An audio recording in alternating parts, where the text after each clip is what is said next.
solares y barrios marginales, donde no se podía soñar siquiera con las mínimas condiciones higiénicas. Hoy solo son nombres perdidos en el recuerdo de quienes conocieron aquella época. Yegaipón, Las Yaguas. Y no era mucho mejor la situación de la mayoría de las familias cubanas, porque la mayoría eran los humildes. 2.200.000 personas pagaban alquileres que llegaban a absorber hasta 1/3 de sus ingresos mensuales.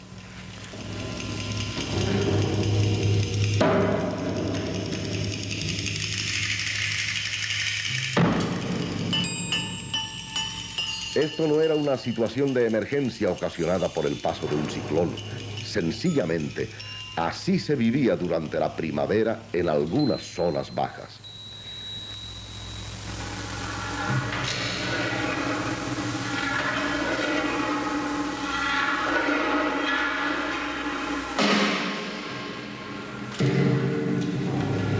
Y así se vivía a orillas de la ciudad, en el campo, donde se pudiera, como fuera posible.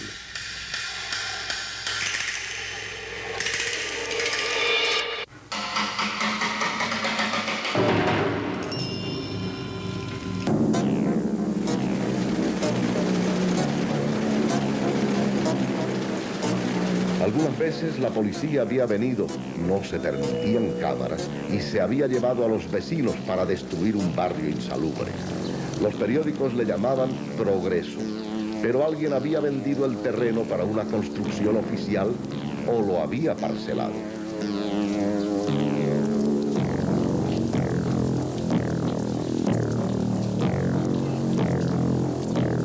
Para algunos, ¿acaso habían vivido allí?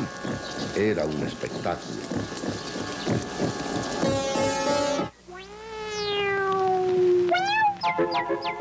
Para el alcalde designado por Batista para La Habana, la erradicación de barrios insalubres, que luego se convertían en muy saludables negocios de terrenos, no estaba divorciada de la ceremonia de la corbata.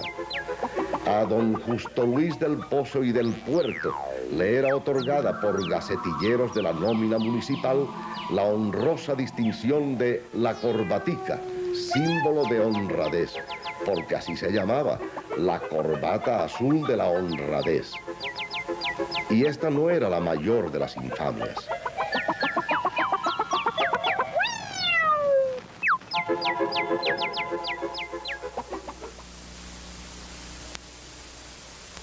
Y crecían las filas de los desocupados, para quienes todo el año era tiempo muerto, aunque ellos lo dedicaban a buscarse la vida.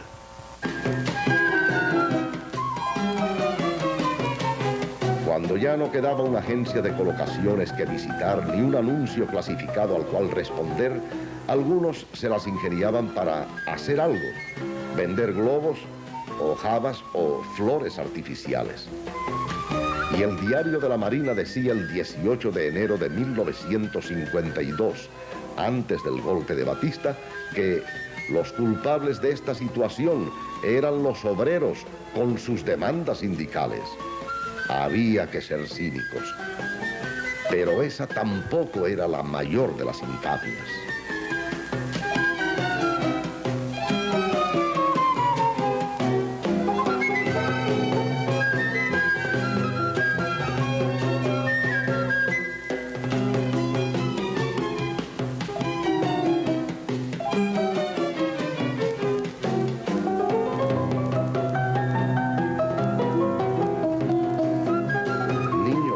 Papá no tiene dinero. Y este es periodista.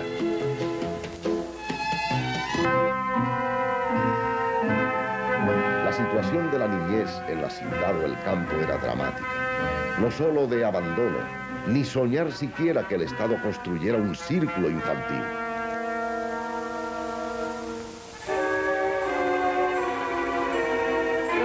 La culpa era de los niños, naturalmente. Por eso se les perseguía y acosaba.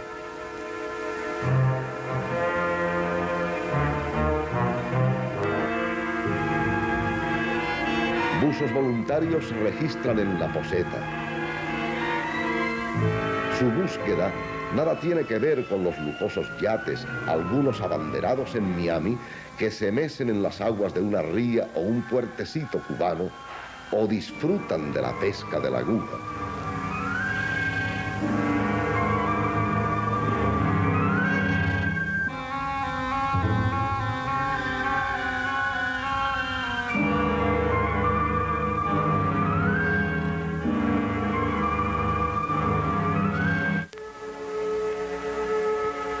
No, ellos no buscaban agujas, buscaban a dos niños sin derecho a bañarse en la playa.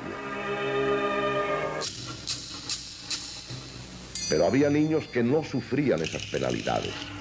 No solo los hijos del general, que después de todo eran solo eso, niños, ni los hijitos de los amigos cercanos del general que compartían sus juegos con aquellos. Ellos también eran solo niños. Y por supuesto, eso era tradicional. También el doctor Carlos Prioso Carrás había sido el padre de los hijos del presidente.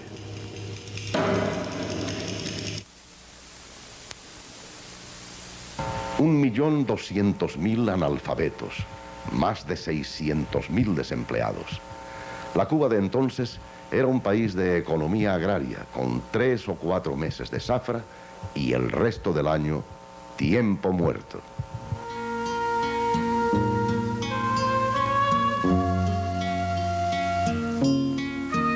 Una encuesta realizada por la Agrupación Católica Universitaria daba a conocer que en 1957, en los hogares campesinos cubanos con núcleo de 6 personas, se disponía como promedio de menos de 26 centavos diarios para comer, vestir y calzar. Solamente el 11% de los obreros agrícolas podían tomar leche y el 4% podía comer carne. El 85% de los campesinos carecía de tierras y vivía bajo la amenaza constante del desalojo. He aquí una reconstrucción de los hechos reales.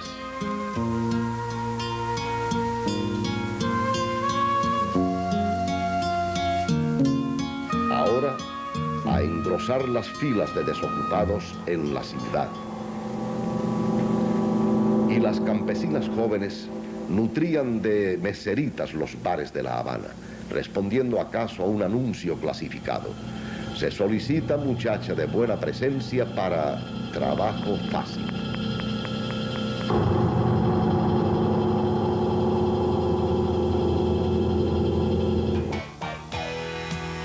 O en este mundo de enajenación, quizás tuviera la suerte, la misma suerte que un gatito mimado o un lindo perrito, de ponerse un collar. Sí, era dichoso el que podía compartir la suerte de un perrito mimado en la sociedad entonces.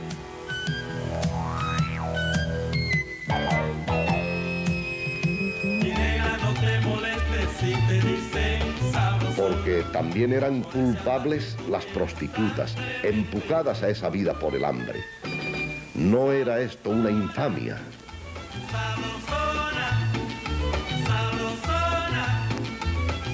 Pero todo tiene su límite, y un día el pueblo de Cuba iba a despertar de esa pesadilla.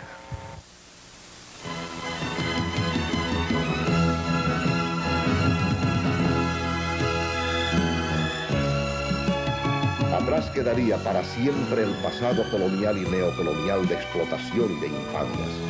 Surgía una patria nueva para el trabajo creador, para la dignidad de todos, para la felicidad del pueblo cubano.